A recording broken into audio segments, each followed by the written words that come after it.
¿Qué número al sumárselo a otro, perdón, me da el mismo número que yo tenía? Bueno, el neutro para la suma es el cero, ¿ya? Entonces los números reales vamos a hablar del neutro para la suma, lo vamos a llamar como el neutro aditivo, de adición, de suma, neutro aditivo, ¿ya? ¿Cuál es el neutro aditivo? El cero. ¿Por qué es un neutro? Porque si yo se lo sumo a cualquier número, positivo, negativo, fracción, decimal, lo que yo sea, siempre se va a conservar el mismo número, ¿ya? No estoy sumando nada en el fondo, ¿ya? Por eso el cero se llama neutro aditivo.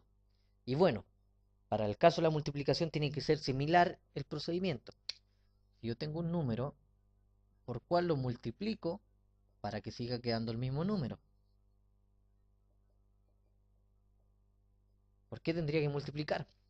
Bueno, aquí aparece otro, que sería el uno.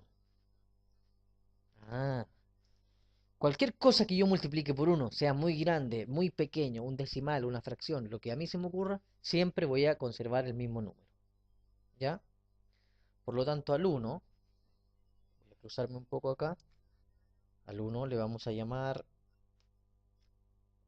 neutro, neutro multiplicativo,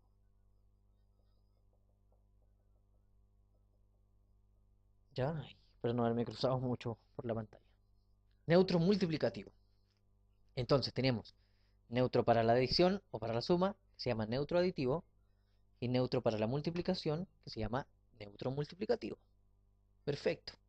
Esa es la cuarta propiedad, ¿ya? Aquí todavía no hemos demostrado que son dos operaciones solamente. Pero la quinta propiedad es la que me va a indicar efectivamente que solamente, perdón, la quinta propiedad me va a indicar que solamente tenemos dos operaciones y no cuatro. Pasemos a ver. La quinta propiedad también es existencia, pero de un elemento que se va a llamar elemento inverso. Inverso. Del elemento inverso. ¿Ya? Inverso. ¿Qué quiere decir? Para la suma, todo número va a tener un inverso. Por ejemplo, 3. ¿Qué número tengo que sumarle a 3 para que me dé cero? Ah, aquí cambia un poco la cosa. ¿Qué número le sumo al menos 5 para que me dé cero? ¿Ya? O para volver quizá al neutro aditivo.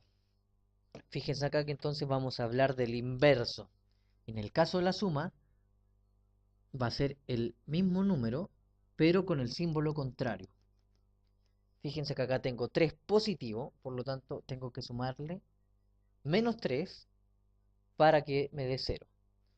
En el caso del menos 5, tengo que sumarle su contrario, que es positivo. Menos 5 más 5, cero.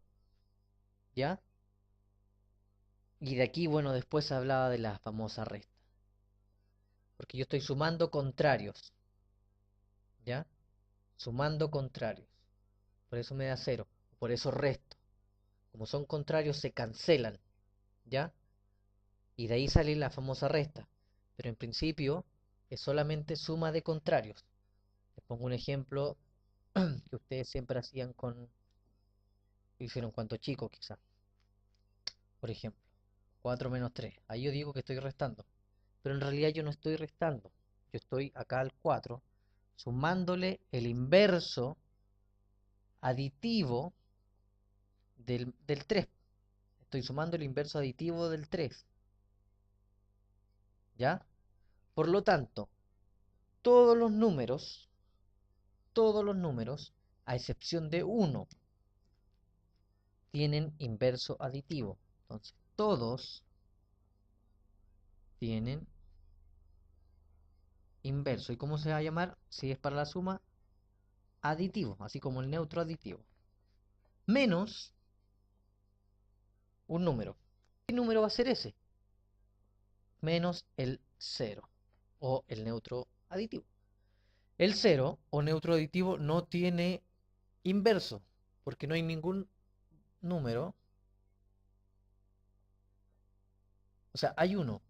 Si yo ¿cuánto le tengo que sumar a cero para que me dé cero? Cero, obviamente.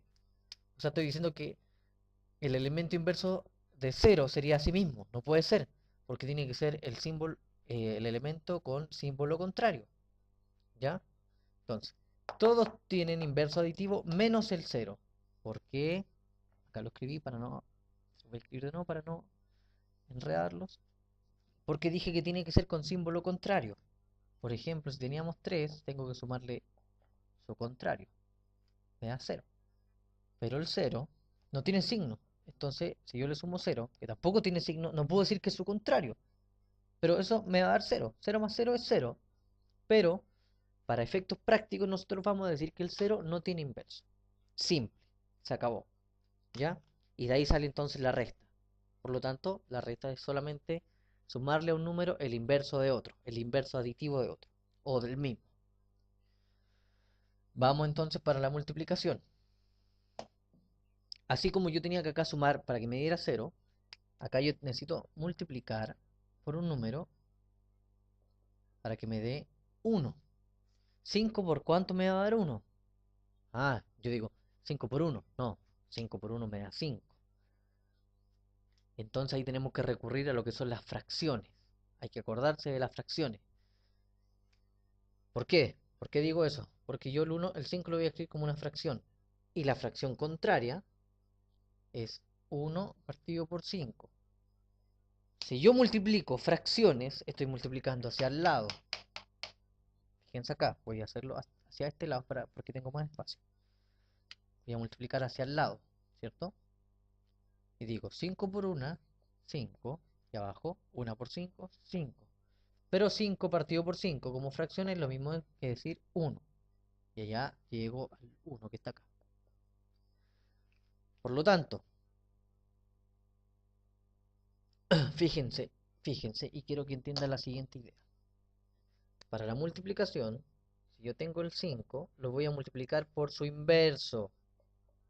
O, después de esto, la fracción, acuérdense que la rayita de la fracción también se lee como ¿qué operación? Como una división. Como una división. Ah, de acá sale entonces la otra operación, como una división. ¿Por qué? ¿Qué es lo que estoy haciendo en el fondo? Al 5, para no decir que lo voy a multiplicar por un quinto, para que me tenga que dar 1, para no confundirme con esto, lo único que voy a decir es que al 5 lo voy a dividir por 5 y me da 1. Dividir por 5, entonces, el 5 es lo mismo que multiplicarlo por un quinto. ¿Ya? Entonces, dividir por 5 es lo mismo que multiplicar el 5 por un quinto. Entonces, la división no es una división como tal, sino que es una multiplicación de elementos contrarios. Y después se llamó división, para no enredar tanto la cosa. ¿Ya? Por ejemplo, uno más complicado. Si yo tengo ahora una fracción 3 medios, para que eso me dé 1, simplemente ustedes inviertan estos valores. Inviértanlos, denlos vuelta. Fíjense, 3 por 2 me va a dar 6 y 2 por 3 me da 6. 6 partido por 6 es 1 y ahí vuelvo. En el caso de los signos, que ya va a pasar en el caso de los signos, tengo menos 3 cuartos, ¿por cuánto me tiene que dar 1? Bueno, si es negativo, tendrá que ser negativo también. Menos por menos me va a dar más. Y luego invierto la fracción. ¿Ya? Y me va a dar menos por menos más. 3 por 4, 12. Y 4 por 3, 12. 12 partido por 12, 1. Perfecto. Entonces ahí aparece el inverso multiplicativo. ¿Ya? Entonces vamos a hacer lo siguiente. También vamos a decir que todos tienen inverso, salvo un número. Salvo un número. Hay un numerito que no tiene inverso multiplicativo, que va a ser nuevamente el 0. 0. ¿Por cuánto lo tendría que multiplicar para que me dé 1? Digo, por 1 partido por 0. No puede ser. No puede ser. ¿Por qué? Porque la división por 0, 1 dividido 0, eso no existe. Entonces tienen que saber que la división por 0 no existe. No existe. ¿Ya? Por lo tanto, todos los números menos el 0 tienen inverso aditivo. Todos los números menos el 0 tienen inverso multiplicativo. Repito, todos los números salvo el 0 tienen inverso aditivo y todos los números salvo el 0 nuevamente tienen inverso multiplicativo. ¿Ya? Con eso entonces hemos visto las propiedades de los números enteros. Entonces vamos a pasar a una siguiente etapa.